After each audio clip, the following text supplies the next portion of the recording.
પોતાની સેવાઓ આપે છે। જો ધીરુભાઈ પરીખે સરસ મજાની અલગ અલગ ભાષાના ક્ષેત્રની અંદર, ભાષા અને સાહિત્યના ક્ષેત્રની અંદર અલગ અલગ પોતાની રીતે અધ્યાપક તરીકે એક સરસ મજાના વિદ્વાન હતા, વિદ્વાન અધ્યાપક, બરાબર। એટલે એમને સરસ મજાની સેવા આપી છે। કવિતા, વિવેચન, અનુવાદ તેમજ સંપાદન એમના રચના ક્ષેત્રો છે। કવિતા, બરાબર, એમણે કવિતા પણ પોતાની જાતે લખેલી છે। પછી વિવેચન એટલે કે એની સરસ મજાની સમજ, બરાબર, આમ વ્યક્તિને ઊંડે ઉતરી જાય ત્યાં સુધી એકદમ વિસ્તૃત વિવેચન એટલે કે વિસ્તૃત સમજ, સરસ મજાની સમજ, અનુવાદ તેમજ સંપાદન। અનુવાદ એટલે કે એક ભાષામાંથી બીજી ભાષામાં ભાષાંતર કરવું, જેને આપણે અનુવાદ તરીકે ઓળખીએ। તેમજ સંપાદન એમના રચના ક્ષેત્રો છે। સંપાદન કરવું, બરાબર, તો એ એમના રચના ક્ષેત્રો છે। એમને ઘણું બધું આવી બધી ભાષા અને સાહિત્યને લગતું છે। એમને ઘણા બધા સંગ્રહો છે, એમને ખૂબ જ ગમતા। કુમાર તેમજ કવિઓ જે પ્રતિષ્ઠિત સામયિકોના તેઓ તંત્રી છે, બરાબર। કુમાર તેમજ કવિઓ જેવા પ્રતિષ્ઠિત સામયિકોના તેઓ તંત્રી છે। તેના તંત્રી છે કુમાર તેમજ કવિઓ જેવા પ્રતિષ્ઠિત સામયિકોના તેઓ તંત્રી છે। એક પ્રતિષ્ઠિત એટલે ખૂબ જ પ્રખ્યાત, બરાબર, એવા સામયિકોના તેઓ તંત્રી છે। શું નામ છે? જો કુમાર અને કવિઓ। છપ્પા સંગ્રહ, અંક 25 તેમજ હાઇકુ સંગ્રહ, આજ્ઞા પણ એમના નોંધપાત્ર પ્રકાશનો છે। જો હવે કે છે કે છપ્પા સંગ્રહ, પછી અંક 25 તેમજ હાઇકુ સંગ્રહ, આજ્ઞા પણ એમના નોંધપાત્ર પ્રકાશનો છે, બરાબર। આ બધું કોણે કર્યું છે? આ બધા પ્રકાશનો કોણે બહાર પાડ્યા છે? ધીરુભાઈ પરીખે। તમારી પાઠ્યપુસ્તકની અંદર જો તમને ધીરુભાઈ પરીખનો સરસ મજાનો ફોટો પણ આપેલો છે, તમે જોઈ શકો છો। હવે આપણે થોડી ધીરુભાઈ પરીખે પાઠની થોડી તમને થોડીક એની ચર્ચા આપેલી છે, એ જોશું આપણે। પ્રસ્તુત કૃતિ દ્વારા લેખકે રવિશંકર મહારાજના જીવન કાર્યને રસળતી શૈલીમાં રજૂ કર્યું છે। જો હવે આ કૃતિની અંદર તમને સરસ મજાનું, મેં જ્યારે પાઠ લેખકનો પરિચય આપ્યો ત્યારે જ મેં તમને કીધું કે સરસ મજાનું રવિશંકર મહારાજનું જીવન ચરિત્ર છે, એ આ કૃતિની અંદર તમને સરસ મજાનું એનું વર્ણન આપેલું છે। એમનું આખું જીવન કાર્ય આપેલું છે કે એમના જીવનની અંદર એમણે કેવા કેવા કામો કર્યા, કેવા લોક સેવાના કાર્યો કર્યા, બરાબર, એ આ રવિશંકર મહારાજ પાઠની અંદર આપેલું છે। મહારાજના સાદગી અને સેવાના અનેક પ્રસંગો આપણા જીવન માટે પ્રેરણાદાયી બની રહે છે, બરાબર। મહારાજ કેવા હતા? એકદમ સાદા હતા અને પોતાના જીવનની અંદર સાદગી જ અપનાવી એવું રવિશંકર મહારાજ છે એ માનતા હતા, બરાબર। એવી એમની સેવાના અનેક પ્રસંગો છે આપણા જીવનની અંદર પ્રેરણાદાયી બની રહે છે। આપણા જીવનની અંદર આપણે ઘણું બધું આપણા જીવનમાં એમનું બધું જે એમના જીવનને લગતી ઘણી બધી પ્રેરણાદાયી વાતો છે એ આપણને ખૂબ જ ઉપયોગી સાબિત થઈ શકે। જો આપણે એમના જે પ્રેરણાદાયી જે પ્રસંગો છે એને આપણે આપણા મનમાં ઉતારીએ અને કંઈક સારા જો કાર્યો કરીએ આપણે, બરાબર, તો આપણું જીવન છે એકદમ સફળ થઈ જાય, બરાબર। તો આ હતા ધીરુભાઈ પરીખનો પરિચય। તો હવે જોશું આપણે રવિશંકર મહારાજ, બરાબર, કે જેમને ધીરુભાઈ પરીખે રવિશંકર મહારાજનું સરસ મજાનું રવિશંકર મહારાજનું આખું વર્ણન કર્યું છે, એના જીવન કાર્ય, એનું જીવન ચરિત્રનું અહીંયા આપણે વિસ્તૃત સમજ આપી છે, તો આપણે એની ચર્ચા કરીશું। મહારાજ અને વળી સેવક, તો સરસ મજાનો પ્રશ્ન કર્યો છે, મહારાજ અને વળી સેવક। હવે એવું કે છે મહારાજ ને વળી સેવક હોય? મહારાજ એટલે તો મોટો રાજા। હવે એમ કે છે કે મહારાજ તો કેવો હોય? એકદમ મોટો રાજા હોય, એની પાસે સત્તા હોય, હક હોય, એની પાસે એના નીચે ઘણા બધા નોકરો, ગુલામો કામ કરતા હોય। મોટો રાજા તો સેવા કરે કે સેવા કરાવે? અને એવું કે છે કે જો મોટો રાજા હોય તો શું કરે? મોટો રાજા સેવા કરાવે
રવિશંકર વ્યાસ. વ્યાસ છે એમની અટક છે.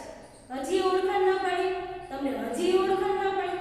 રવિશંકર વ્યાસ નામ અજાણ્યું લાગે છે. હવે મેં તમને કીધું કે રવિશંકરમાં વ્યાસ, હમણાં મહારાજ બોલું તો અજાણ્યું ન લાગે, પરંતુ રવિશંકર વ્યાસ બોલો તો તમને અજાણ્યું લાગે. એટલે એમ કે રવિશંકર વ્યાસ તો આમ આપણને નામ અજાણ્યું લાગે એમ.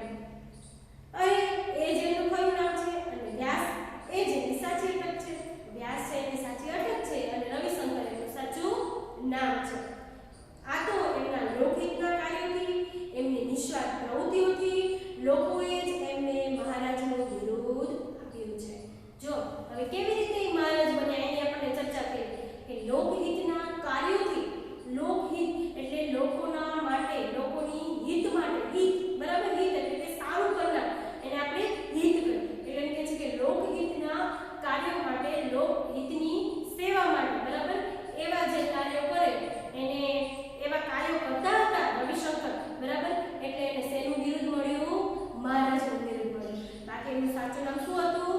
રવિશંકર વ્યાસ હતું. પણ એ લોકહિતના કાર્યો કરતા, લોકોની મદદ કરતા, લોકસેવાના કાર્યો કરતા, એટલે એમને શું મળ્યું? મહારાજનું બિરુદ મળ્યું બરાબર. એટલે એને મહારાજનું બિરુદ મળ્યું. આમ એ મહારાજ તરીકે પ્રસિદ્ધ થયા. આમ એ કેવા પ્રસિદ્ધ થયા? મહારાજ તરીકે પ્રસિદ્ધ થયા. એમની પાસે કઈ રાજ કેવું કઈ હતું નહીં, પરંતુ લોકો એમને પ્રેમથી, એમના પ્રત્યે એટલી બધી લાગણી હતી લોકોને, એટલે એમને રવિશંકર મહારાજ એવા બિરુદથી એમને ઓળખતા. એટલે એવા નામથી એ પ્રસિદ્ધ થયા. આ મહારાજ એટલે જ ગુજરાતના મુખ સેવક રવિશંકર મહારાજ. હવે એમ કે છે કે આ જ મહારાજ એટલે કોણ? કે ગુજરાતના મુખ સેવક. મુખ સેવક એટલે કે મૂંગા મૂંગા સેવા કરનાર બરાબર. જાહેરાતથી દૂર રહે અને લોકોની સેવા અને લોકોની પ્રશંસા કરે કે વખાણ કરે તો બરાબર. આ જે રવિશંકર મારે સાંભળે કે ગમતું નહોતું, એના કોઈ વખાણ કરે ને એટલે એની એવી કોઈ ઈચ્છા જ નહીં કે મારી પ્રસિદ્ધિ થાય, લોકો મારી પ્રશંસા કરે, મારા વખાણ કરે, મારા ગુણોની ચર્ચા થાય, હું પ્રસિદ્ધ થાઉં, લોકો મને ઓળખતા થાય, એવું આ રવિશંકર મહારાજને હતું નહીં. એકદમ મુખ સેવક થઈને, એટલે કે મૂંગા મૂંગા સેવા કરનાર બરાબર. એટલે મૂંગા મૂંગા સેવા કરતા હતા અને મુખ સેવક કહેવાય બરાબર. હવે તમને કીધું અહીંયા કે એમને મહારાજનું બિરુદ પણ સરસ મજાનું મળ્યું. મૂંગા મૂંગા સેવા કરનાર એટલે કે મુખ સેવકનું બિરુદ મળ્યું બરાબર. લોકો એમને રવિશંકર દાદા પણ કહેતા. શું કહેતા? રવિશંકર દાદા પણ કહેતા. ઘણા રવિશંકર મહારાજ કહેતા, ઘણા મુખ સેવક કહેતા અને ઘણા શું કહેતા? રવિશંકર દાદા પણ એમને કહેતા હતા. રવિશંકર મહારાજનો જન્મ સંવત 1940 ના મહા મહિનાની વદ 14ના દિવસે એટલે કે મહાશિવરાત્રિના રોજ થયો હતો બરાબર. જન્મ સંવત આપેલો છે બરાબર. ક્યારે થયો હતો? કે મહા મહિનાની વદ 14ના દિવસે એટલે કે મહાશિવરાત્રિના રોજ એનો જન્મ થયો હતો બરાબર. અહીંયા સંવત 1940 છે પણ 1840 આવશે, પ્રિન્ટિંગ મિસ્ટેક થઈ ગઈ છે. ઈસવીસન 1884ના ફેબ્રુઆરી મહિનાની 25મી તારીખે ખેડા જિલ્લાના રડુ ગામે જન્મેલા રવિશંકરના પિતાશ્રીનું નામ શિવરામભાઈ અને માતૃશ્રીનું નામ નાથીબા હતું બરાબર. હવે જો તમને ઉપર જે ફકરો ચાલુ થયો ને ત્યારે તમને એનો જન્મ સંવત આપેલો છે બરાબર. સંવત 1940 આપેલું છે બરાબર. એ તમને જે સંવત આપેલી છે એ રવિશંકર મહારાજની સંવત આપેલી છે. પછી એનો જન્મ તમને કીધો કે ઈસવીસન 1884 અને ઓલી જન્મ સંવત છે બરાબર. એ તમે જોજો. એટલે એવું કે છે કે જો એમની 1884 ના ફેબ્રુઆરી મહિનાની 25મી તારીખે રડુ ગામમાં થયો. ખેડા જિલ્લાના રડુ ગામે થયો. એમના પિતાશ્રીનું નામ શું હતું? શિવરામ. અને માતુશ્રીનું નામ શું હતું? નાથીબા. તમને તમારી એક્ઝામની અંદર તમને પૂછાય કે રવિશંકર મહારાજના માતા અને પિતાનું નામ જણાવો બરાબર. તો એમના માતાનું નામ નાથીબા હતું અને એમના પિતાનું નામ શું હતું? શિવરામભાઈ હતું બરાબર. આ બધાએ તમારે યાદ રાખવાનું છે. તમને યાદ ન આવે તો તમારી નોંધ પોથી તમે કાઢી જશે તો એ નોંધ પોથીની અંદર તમે નોંધી લેજો. એમના માતાનું નામ નાથીબા, પિતાનું નામ શિવરામભાઈ. પિતાજી પાસેથી જીવનમાં સારી ટેવો કેળવવાનું અને માતા પાસેથી ખૂબ ચાલી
ગરીબ લોકોની સેવા કરવી, એમને મદદરૂપ થવું, એ બધું એમના જીવનની અંદર બાળપણમાંથી જ, નાનપણની અંદર જ એમને આવું બધું મળેલું હતું.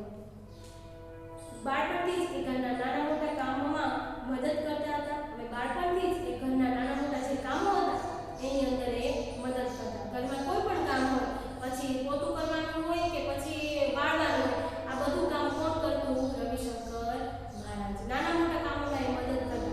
પછી એવું નહીં કે આ નાનું કામ છે હું ના કરું, એવું રવિશંકર મહારાજને હતું નહીં. ખેતીનું પ્રત્યેક કામ એ શીખી ગયા અને રોજથી એ કામમાં જોતરાઈ પણ જતા. ખેતીનું પણ એ બધું કામ છે એ શીખી ગયા હતા અને રોજથી કામ ઉત્સાહથી કામ કરતા. કોઈ પણ કામમાં એમને શરમ સંકોચ અને નાનક નહીં. એમને કોઈ પણ કામમાં શરમ પણ ના આવે, સંકોચ પણ ના આવે અને જરાય મોટાઈ નહીં, નાનકથી એ કામ કરતા. નાનું કોઈ પણ કામ, નાનું હોય કે મોટું હોય, પણ તેમને મન ગૌરવ મહિમાવંતું એટલે કે ગૌરવવંતું. બરાબર? કોઈ પણ કામ નાનું હોય કે પછી ગમે એટલું મોટું હોય, પણ એ ઉત્સાહથી અને પૂરી લગનથી એ કામ કરતા. મોટા થયા પછી પણ એમને કામ કરવાની વૃત્તિ છોડીને, હા, એમના કામની દિશા બદલાઈ. હવે ધીમે ધીમે મોટા થયા ત્યારે પણ એમને જે કામ કરતા હતા એની વૃત્તિ એમને છોડીને એ કામ છે એ કરતા જ હતા, ચાલુ જ હતું એમનું કામ. પણ એમનું કામ એમને છોડ્યું નહીં, પણ એમની કામની દિશા છે એ બદલાઈ. મહાત્મા ગાંધીના પરિચયમાં આવ્યા પછી એમણે અનેક કામો ઉપાડ્યા. પછી ધીમે ધીમે એ મહાત્મા ગાંધીના પરિચયમાં આવે છે અને એમની પાસેથી જે અલગ અલગ કામો છે એ ઉપાડી લેવા. બરાબર? ઉપાડી લેવા એટલે કે જવાબદારી. બરાબર? એ પણ કામની જવાબદારી છે એ રવિશંકર મહારાજે લઈ લીધી હતી. એ જે કામ ઉપાડે એમાં દિલ દઈને જોડાય છે. હવે રવિશંકર મહારાજ છે એ જે પણ કામ કરે, બરાબર, એ દિલ દઈને પૂરા મનથી, હોશથી, ઉત્સાહથી રવિશંકર મહારાજ છે એ કામ કરતા.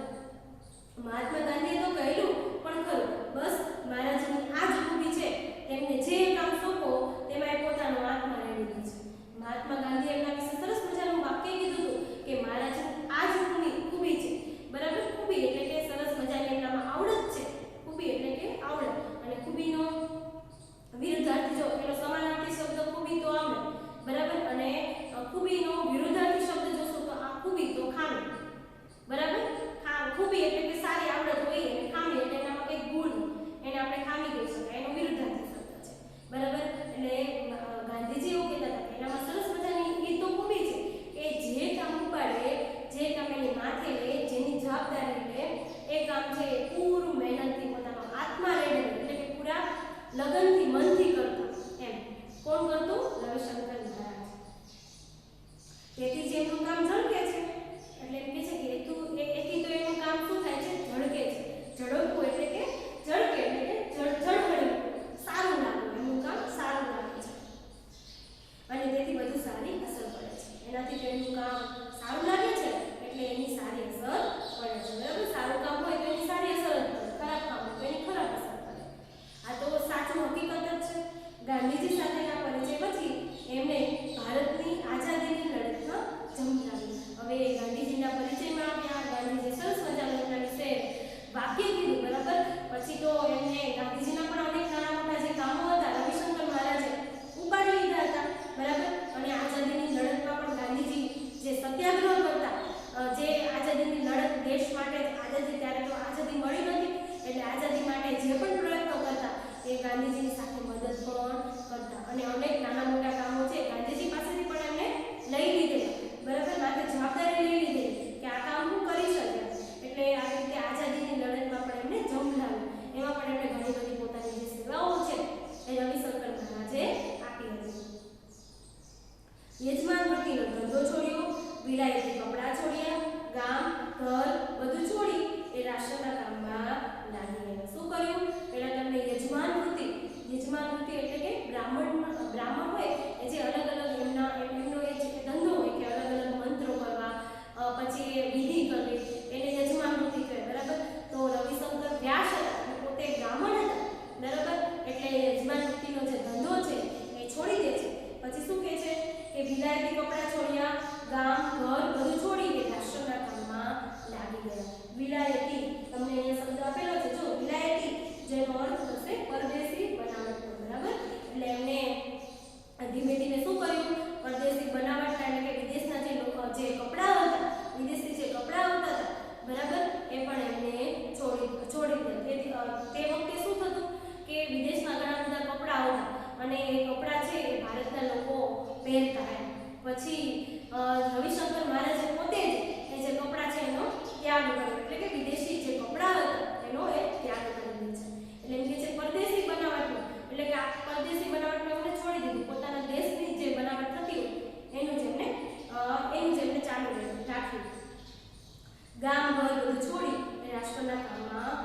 લાગી ગયા. જો ગામ પણ છોડી દીધું, ઘર પણ છોડી દીધું અને રાષ્ટ્રના કામમાં એટલે કે દેશના કામમાં એ લાગી ગયા. ચરખો ચલાવી, ખાદીના વસ્ત્રો પહેરવા, સાદું ખાવું પીવું અને સાદાઈથી રહેવું એ હવે એમનો જીવન મંત્ર બની ગયો હતો. બરાબર, ખાદીના વસ્ત્રો પહેરવા, ચરખો ચલાવવો, સાદું ખાવું અને પીવું અને સાદાઈથી રહેવું આ એમનો જીવન મંત્ર હતો. કોનો? રવિશંકર મહારાજનો. ધીમે ધીમે રાજકીય પ્રવૃત્તિને સ્થાને લોક પ્રવૃત્તિએ એમના જીવનમાં પ્રવેશ કર્યો. પછી તો એ જ પ્રવૃત્તિ મુખ્ય બની. હવે પહેલા તો એ રાજકીય પ્રવૃત્તિની અંદર એ જોડાયેલા હતા. પછી એ ધીમે ધીમે છોડતા ગયા અને કઈ પ્રવૃત્તિ એમને હાથમાં લીધી? લોકહિતની પ્રવૃત્તિ. બરાબર, લોક પ્રવૃત્તિ એમના જીવનમાં પ્રવેશ કર્યો. પછી તો એ પ્રવૃત્તિ છે એમાં જે પ્રવૃત્તિ એમનો મુખ્ય ભાગ ભજવ્યો. લોકસેવાના ક્ષેત્રે એમણે પ્રથમ પગરણ માંડ્યા. બરાબર, પગરણ માંડવા એટલે શરૂઆત કરી. એટલે એમ કહે છે કે લોકસેવાના ક્ષેત્રમાં પણ એમણે સરસ મજાની શરૂઆત કરી. ઈસવીસન 1911માં વડોદરામાં તેઓ શ્રી ફતેશીરાવ અનાથાશ્રમમાં 2-3 છોકરાઓને દાખલ કરવા ગયા હતા. 1911ની અંદર વડોદરામાં ફતેશીરાવ અનાથાશ્રમ, અનાથ એટલે કે જેના માતા અથવા પિતા ના હોય એને અનાથ કહેવાય. બરાબર, એટલે આવા જે અનાથ બાળકો હતા એ અનાથ બાળકોને તેઓ અનાથાશ્રમમાં મૂકવા પણ ગયેલા હતા. અનાથાશ્રમના વડાએ રવિશંકરને ફાળો ઉઘરાવવા કહ્યું. ત્યારે તો એ કામ એમના માટે સાવ નવું હતું. હવે ત્યાંના વડા હતા એમને રવિશંકર મહારાજને કીધું કે તમારે ફાળો ઉઘરાવવાનો છે. બરાબર, અનાથાશ્રમના બાળકો માટે. તો એ કામ છે રવિશંકર મહારાજ માટે તો નવું જ હતું. છતાં એમને હિંમતથી એ કામ કરે છે. પણ એમને આ કામ હાથે ઉપાડી લીધું એટલે તેની જવાબદારી લઈ લીધી. ઘેર ઘેર ફરીને એમને આશ્રમ માટે ઠીક રકમ એકઠી કરી. હવે ઘરે ઘરે ફરવા માંડ્યા અને રકમ એટલે કે જે આશ્રમ માટે જે જરૂરી વસ્તુઓ હોય, પૈસાઓ એ એમને એકઠી કરી. ત્યાર પછી ધીમે ધીમે એમને આવા જ કામમાં પોતાની જાતે જોતરવા માંડી. પછી ધીમે ધીમે આવા કામોમાં તેઓ જોડાયા હતા. એકવાર પેટલાથી થોડે દૂર આવેલા જુગર ગામમાં એમને જવાનું થયું. એમણે જોયું તો ત્યાં નરી ગંદકી જ ગંદકી. હવે એકવાર એ પેટલાથી થોડું દૂર આવેલું છે જોગર ગામ, ત્યાં એમને જવાનું થાય છે. ત્યાં એ ગંદકી જોવે છે અને ગામમાં ઠેર ઠેર ગરીબાઈ ડોક્યા કરે. હવે ગામમાં ઠેર ઠેર ગરીબાઈ છે એ જોવા મળતી હતી. આ બધું કોણ જોવે છે? રવિશંકર મહારાજ. આ ગરીબાઈ અને ગંદકીથી એમનું દિલ દ્રવી ઉઠ્યું. દિલ દ્રવી ઉઠ્યું તો રૂઢિપ્રયોગમાં પૂછાય ખૂબ જ દુઃખ થયું. દિલ દ્રવી ઉઠ્યું એટલે કે ખૂબ જ દુઃખ થયું. એટલે આ બધું જોવે છે, ગંદકી જોવે છે, ગરીબાઈ જોવે છે એટલે રવિશંકર મહારાજને ખૂબ જ દુઃખ થાય છે. ત્યાં રહી આ દૂષણો દૂર કરવાનો એમણે મનસૂબો કર્યો. બરાબર, ત્યાં રવિશંકર મહારાજ રહ્યા અને એમને આ બધું દૂર કરવા માટે એમને મનસૂબો કર્યો એટલે કે નિર્ણય કર્યો. આજુબાજુના ગામડાઓમાં પણ એ જ પરિસ્થિતિ હતી. હવે એના આસપાસના જે ગામડાઓ હતા ત્યાં પણ આવી જ પરિસ્થિતિ હતી. ગંદકી હતી, ગરીબાઈઓ હતી, આવા ઘણા બધા દૂષણો ત્યાં ફાટી નીકળેલા હતા. મહારાજ તો ગામડે ગામડે ફરવા લાગ્યા. દિવસમાં એકવાર બપોરે કોઈ ગામમાંથી થોડા દાળ ચોખા મેળવીને ખીચડી રાંધી ખાય અને પછી એમની યાત્રા શરૂ થઈ. બરાબર, હવે એ ગામડે ગામડે ફરે અને કોઈના ઘરેથી એ ભાત અને ચોખા, દાળ અને ચોખા એ મેળવી અને એની ખીચડી બનાવીને રાંધીને ખાય. આવી રીતે તેઓ જમતા. હવે એમની યાત્રા શરૂ થાય. પાણી પીવા માટે સાથે દોરી અને લોટો રાખે. બરાબર, એ પાણી પીવા માટે શું રાખતા? દોરી અને લોટો રાખતા. ગામની ભાગોળે પ્રથમ નાહી ધોઈ લે. પછી ગામની ભાગોળની અંદર એ પહેલા નાહી લે અને પછી શું કરે? ગામની અંદર પ્રવેશે. આ યાત્રામાં 2-3 વખત દોરી ખોવાઈ ગઈ. હવે દોરીને લોટો સાથે રાખતા હતા એટલે એમની જે દોરી છે 2-3 વખત ખોવાઈ જાય છે. આથી એમને દોરી સાથે રાખવાનું માંડી વાળ્યું. હવે માંડી વાળ્યું એટલે કે બંધ કરવું. બરાબર, હવે એ દોરી 2-3 વખત ખોવાઈ જાય છે એટલે રાખવાનું માંડી વાળે છે, બંધ કરી દે છે. હવે એમણે એવો નિયમ લીધો કે બપોરે જમ્યા પછી પાણી પીવું, પછી 24 કલાક સુધી પાણી પીવું નહીં. પછી એમની દોરી ખોવાઈ જતી હતી. બરાબર, એટલે પછી એક નિયમ લઈ લે છે કે હવે બપોરે જમી લઉં ને પછી પાણી પીવાનું. પછી 24 કલાકમાં આખો દિવસમાં પાણી પીવાનું નહીં, એવો એ નિયમ લે છે. આમ ઓછામાં ઓછી જરૂરિયાત પડે એમને સેવા આરંભી દીધી.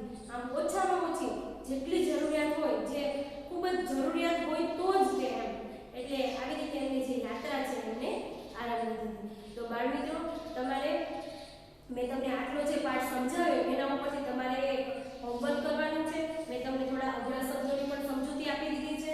બરાબર, તો તમારે હોમવર્કની અંદર પાઠ્યપુસ્તકનું પેજ નંબર 14 અને 15 મેં તમને અત્યારે જે ચલાવ્યું, બરાબર, પાઠ અને 15 તમારે